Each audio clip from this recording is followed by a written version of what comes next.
Olá, entusiastas do estudo de inglês, olá, futuros militares que vão se beneficiar desse material, né? Muito bem-vindo aqui. Nós vamos aprender um pouco mais sobre o método Doorway.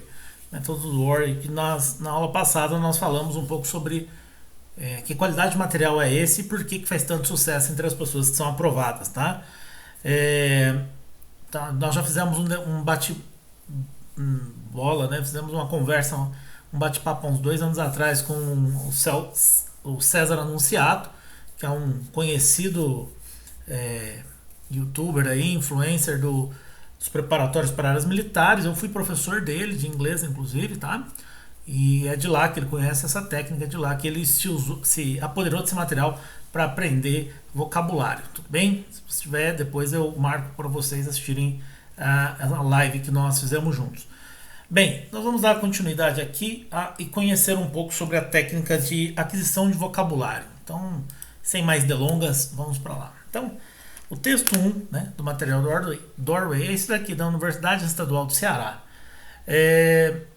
Leia o texto abaixo e responda as questões de 1 a 4. Então, durante o nosso desenvolvimento de leitura, nós vamos aqui aprender a ganhar vocabulário e vamos aqui também vermos umas coisas muito importantes, muito relevantes sobre a questão de vocabulário para texto. Vocabulário para texto, tá? De antemão, vou chamar aqui a atenção de vocês para um detalhe.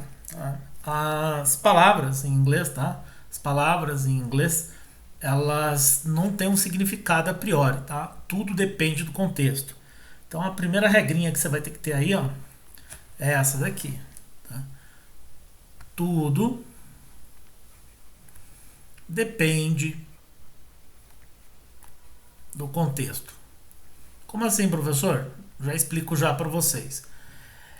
Vamos pegar aqui uma palavra qualquer, tá? Então, por exemplo, essa palavra aqui, fish. Se você perguntar para mim, o que significa fish? Eu vou dizer, não sei, depende do contexto. Começa por aí, tá bom? Por quê, professora? Porque fish, como substantivo, significa peixe, como verbo, significa pescar. Isso é uma das qualidades da língua inglesa, é que dependendo da situação ou da posição que ela estiver ocupando, nós vamos saber o significado que ela tem. A palavra isoladamente, né, ela não quer dizer grande coisa. Então tudo depende do contexto. Essa é a regra número 1 se você quiser aprender vocabulário. Então, quando você estiver fazendo as suas listinhas de palavras, você tem que pôr aí dentro da sua cabeça que aquela palavra tem aquele significado naquele contexto. Tá? Professor, mas assim fica impossível de aprender língua inglesa. Não, muito pelo contrário. É assim que vai ficar fácil. É você não acreditando que aquela palavra sempre terá o mesmo sentido em todos os textos possíveis. Bem, eu vou ler esse texto com vocês. Perceba que ele é um texto adaptado desse livro chamado Practice and Progress, né? Que é um livro de nível intermediário, né? Antigo, né? Esse texto aqui ele tem um vocabulário que transita entre o A2 e o B1. Depois nós vamos falar um pouco mais sobre essas nomenclaturas aqui, tá bom? Então, one man in a boat. Fishing is my favorite sport. I often fish for hours without catching anything. But this does not worry me. Some fishermen are unlucky. Instead of catching fish, they catch old boots and rubbish. And I'm even less luck. I never catch anything, not even old boots.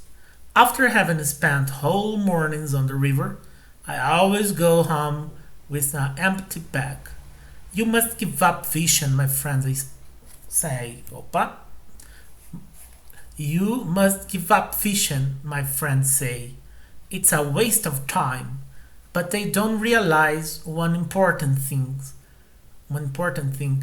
I'm not really interested in fishing. I'm only interested in sitting in a boat and doing nothing at all. Muito bem.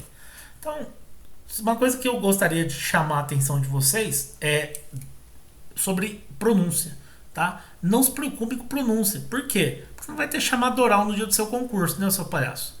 Então, presta muita atenção nesse detalhezinho. Como você não vai ter chamada oral, não importa muito sua pronúncia para o dia do concurso. Ah, mas eu quero aprender o inglês integral. Não, nós estamos aqui aprendendo inglês para passar na prova. Tá? Então, se você quer aprender o inglês na sua integralidade, esse não é um curso para você. Um outro detalhe que nós vamos notar é o seguinte: algumas palavras aqui nos indicam que esse inglês que nós estamos lendo, tá? Ele é o inglês britânico. Então nós vamos passar a chamá-lo de inglês British English, né? Que quer dizer British inglês britânico. Qual a importância disso, professor? Nenhuma. Para o nosso concurso, nenhuma. Só para você saber. Como que eu sei que esse inglês é britânico? Algumas palavras aqui nos dizem. Por exemplo, favorite. O inglês americano escreveria favorite sem o U. Tá bom? A palavra rubbish. Né? Rubbish aqui tem sentido de lixo, né? Mas os americanos gostam de usar garbage, né? Então eles não usariam esta palavra especificamente. Curiosamente, esse texto traz uma palavra que é realize, né, que é americana. Né? O britânico escreveria realize com S, realize. Para critérios do seu aprendizado, pouco importa, porque o que nós vamos estudar nas provas do seu concurso é uma mistureba de inglês, tanto inglês britânico quanto americano. Mas quando você tiver a oportunidade de saber que é de um e de outro, faça-o. Tudo bem? Então, o segundo momento que nós vamos fazer, learn these words. Então, nós vamos ver aqui uma lista de palavras e quando você estiver, por exemplo, lendo um texto, seja ele qual for, eu recomendo que você faça uma lista. Você pode usar um marca-texto para fazê-lo, tá? Mas o ideal é que você tenha uma folha, um caderno, um pedaço de papel externo para que você possa fazer a sua listinha. Faça lá uma listinha de palavras. Eu selecionei aqui as palavras que mais causavam estranheza aos alunos quando nós estávamos estudando pelo método Doorway. São essas: fishing, often, without, catching, worry, fisherman, unluck, not even. Rubbish, empty, must, give up, after, spend, whole and always. E tem mais aqui: waste, realize, sitting and at all. Então nós temos aqui uma sequenciazinha de palavras que eu gostaria de pedir que você aprendesse, estudasse. Tudo bem? Como que eu vou pedir para que você estude ou aprenda essas palavras? É muito, muito simples. Você vai fazer o seguinte: você vai listar as palavras que você não conhece, tá? Você vai listar as palavras que você não conhece e vai procurá-las. Ou no dicionário, e eu recomendo qualquer dicionário de língua inglesa, ou no Google, tá? E depois nós vamos falar um pouquinho sobre como procurar na internet. Então vou pedir que você pare esse vídeo agora e faça a sua lista e a sua busca de palavras. Então logo você tenha terminado de fazer a lista das traduções, aí você dá play de novo nesse vídeo e continuamos a nossa aula. Pare o vídeo agora.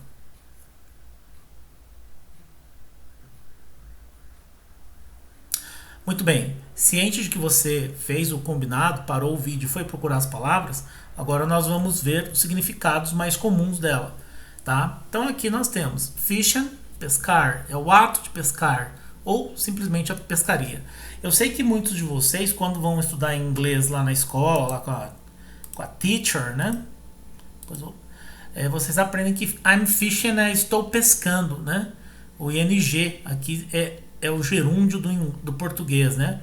Só que tem um detalhe: às vezes, né, no texto, quando você não tem o to be, né? Quando você não tem o to be antes de um verbo que tenha ing, quando você não tem um verbo to be antes de um ing, né, vamos supor, você não tem, você está falando aqui um substantivo. Então esse substantivo é o ato de pescar ou a pescaria, tá? Então nesse sentido do texto, se não tiver um to be lá, só pode ser o ato de pescar ou a pescaria. Often, frequentemente, without, sem, catching, pegar. Então é o ato de pegar, né? O ato de pegar. Se tiver um to be na frente, daí nós vamos ler pegando, né? Se não tiver, nós vamos ler pegar. Worry, preocupar-se. Fisherman, pescadores. Unluck, azarado ou sem sorte. Not even, nem mesmo. Rubbish, lixo, descartes. Empty, vazio. Must, dever, no sentido de obrigação, tá? Must no sentido de... Porque nós temos vários, né? Nós temos vários... Deixa eu só desconectar isso aqui, galera. Que tá nos atrapalhando. Nós temos should, que é dever de conselho, tá bom? Give up, desistir. After, após ou depois. Spent, que é o passado do verbo to spend, que é gastar, desperdiçar. Então, spent, gastou ou desperdiçou, tá? Whole, inteiras, completas ou toda. Always, sempre. Waste é desperdício. Realize, olha aqui, ó, perceber. E esse tipo de palavra nós falamos que ela é falso cognato. O que é um falso cognato? Ela parece, mas não é, tá? Então, falso cognato, parece realizar, mas é perceber. E sitting, que é sentar, né? O ato de sentar ou sentando, dependendo do contexto. And at all, absolutamente. Listado todas as palavras, a gente volta lá no nosso texto e vamos ler o texto completamente. Um homem em um barco. Tá? Então vou pegar aqui o laserzinho para a gente ir acompanhando. E aí nós vamos lá. Um homem num barco. Num barco. Tá? Pescaria. O ato de pescar é o meu esporte favorito. Eu frequentemente pesco por horas sem pegar nada. Professor, você pode explicar esse catching aqui? Posso, já já.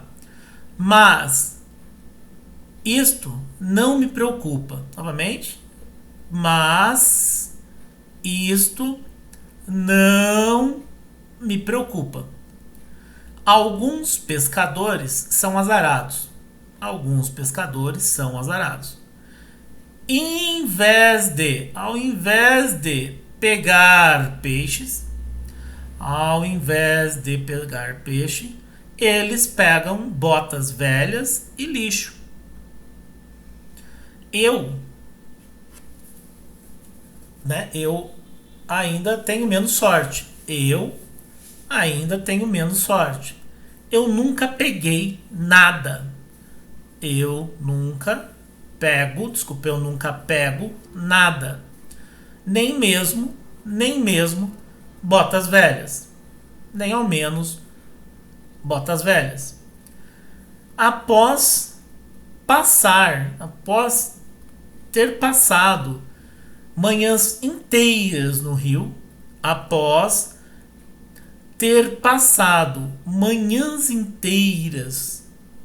no rio, eu sempre vou para casa com a sacola vazia. Você deve desistir de pescar.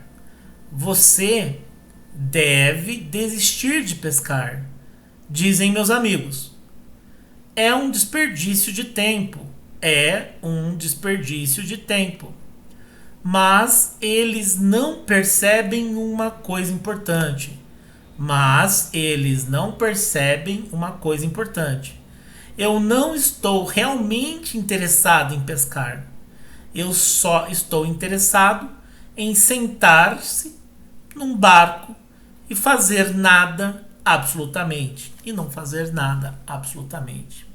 Tem uma coisa que eu gostaria de explicar aqui para vocês, que tem a ver com esse verbo aqui. Deixa eu pegar um marca-texto primeiro. Eu vou marcar com um azulzinho, tá? Tem umas palavras no nosso texto. Opa! Marca-texto com azulzinho. Beleza. Without, tá? After.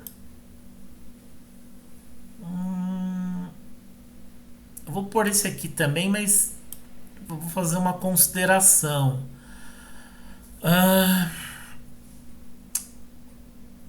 Essas palavras aqui, without and after, elas são conhecidas como preposições, tá? Elas são preposições. O que nos importa saber disso? Pouca coisa, tá? Mas elas são preposições, prepositions. E tem uma regra no inglês que diz que depois de preposição, sempre eu vou ter essa terminação ing. Mas esse verbo vai ser lido com terminação R em português. Então, sem é preposição, sem pegar. A mesma coisa acontece aqui. After é uma preposição, quer dizer depois. Depois de ter. Depois de ter. Tá? Só um detalhezinho. Mas o que eu quero que você entenda é o seguinte. Se você precisar aprender o significado das palavras, volte esse vídeo no momento em que eu traduzo e faça ali uma adaptação. Entenda o texto conforme eu li. Porque não existe tradução literal para texto de língua inglesa. Tá? Então aqui era só uma recomendaçãozinha gramatical. Mais alguma coisa daqui importante? Não. Tá? Então vamos ver o que se perguntava. Questões de múltipla escolha. Embora o homem pesque com frequência, ele só pega botas velhas e lixo, sempre pega lixo, nunca pega coisa alguma, às vezes pega um peixe. Né? O que ele diz lá no texto pra gente é o seguinte, ele diz o seguinte pra gente, que às vezes, né, que os pescadores às vezes pegam velhas botas ou lixo. Mas quem são esses? São os pescadores, que não é o caso dele. Ele tem menos sorte, o texto diz, né? Sempre pega, e aqui tem uma dica, ó. A palavra sempre em inglês está lá no nosso texto, é always. Tome cuidado com concursos que coloquem palavras nunca, né, que é never, always, que é sempre, né? Então sempre pega lixo, por quê? Porque elas são generalizantes, tá? Mesma coisa aqui, ó. Beleza? Never. Então toma cuidado. Se tiver never e always, tome duplo cuidado. Pode ser, com certeza elas não são as verdadeiras. Às vezes pega um peixe. Às vezes pega um peixe. Então, às vezes é sometimes. Mas nós lemos o texto, professor, nós lemos o texto e nós vimos que ele diz que ele nunca pega. Ah, bem, se ele diz que ele nunca pega, então tá certo. A gente vai marcar aqui a alternativa C. Nunca pega coisa alguma.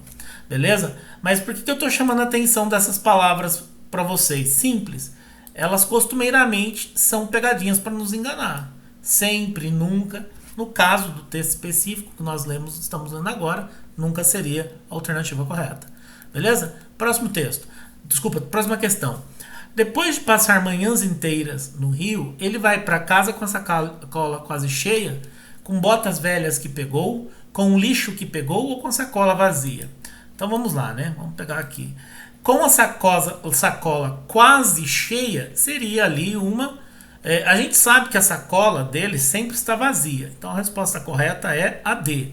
Mas vamos ver o que tem. Com a sacola quase cheia, né, na verdade é uma contradição, né? Uma contradição por quê? Porque o texto nos diz que ela vai sempre vazia. Então o que eu quero que vocês prestem atenção é no tipo de resposta que a banca está nos oferecendo. Percebam que a primeira alternativa ela é errada porque ela é uma contradição, tá? Com botas velhas que pegou, bem, o texto não diz pra gente que ele pegou qualquer coisa, né? Aqui ela é meia verdade, né? Aqui ela tem uma meia verdade. Ela também é uma contradição, porque ele nunca pegou nada, nem mesmo botas velhas, tá? Com lixo, mais uma contradição. Perceba que nas três alternativas erradas eu tenho contradição ao texto original. Porque aqui ele pegaria alguma coisa, aqui ele pegaria alguma coisa, aqui ele pegaria alguma coisa. Mas de fato ele nunca pegou nada. E se ele nunca pegou nada, que é o que está escrito aqui, ó, nunca pega coisa alguma, se ele nunca pega alguma coisa alguma, a sacola dele, obrigatoriamente por lógica, tem que estar vazia. Tudo bem? Então as bancas às vezes vai usar essa linhagem, essa sequência para vocês, tá? Os amigos dele costumam dizer que um dia ele será um bom pescador, que ele deve continuar tentando, que ele tem que desistir ou precisa se esforçar. A mesma coisa está aqui, né, incutida. O verbo desistir está lá como give up. E esse é um verbo que é importante você estudar, porque aparece sempre, tá? Então, ele tem que desistir, é o que diz os colegas dele. Alternativa correta, C. Né? Ele será um bom pescador?